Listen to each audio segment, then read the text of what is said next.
Una via, una sala comunale o un luogo della città intitolato a Giulio Regeni. La proposta arriva dall'assessore Francesca Benciolini che insieme alle colleghe Marta Nalina e Chiara Gallani ha avviato le procedure per dedicare un luogo alla memoria del giovane ricercatore italiano torturato e ucciso al Cairo 4 anni fa.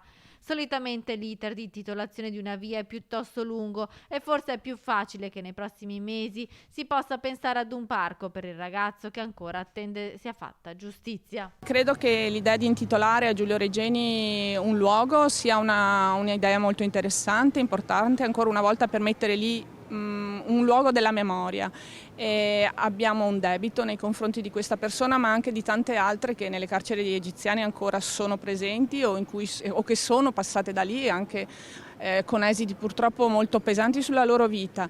E quindi credo che sia una buona idea. In questi giorni il dibattito sulla toponomastica delle vie è tornato alla ribalta dopo le proteste esplose in tutto il mondo a seguito dell'uccisione di George Floyd, che hanno visto prendere di mira monumenti che ricordano battaglie sanguinose e personaggi storici controversi. Anche a Padova il collettivo Quadrato Meticcio ha annunciato un'iniziativa per sabato nel quartiere Palestro, dove ci sono vie che ricordano episodi del passato colonialista italiano. La proposta dell'assessore invece non è di cancellazione ma di spiegazione di fatti che fanno parte della nostra storia e che devono essere ricordati perché gli errori non vengano più commessi. Il tema è non glorificare certe situazioni, certi posti e certe persone, ma è ridare la giusta dimensione del perché vogliamo fare memoria di quei luoghi o di quelle persone e per capire chi siamo oggi.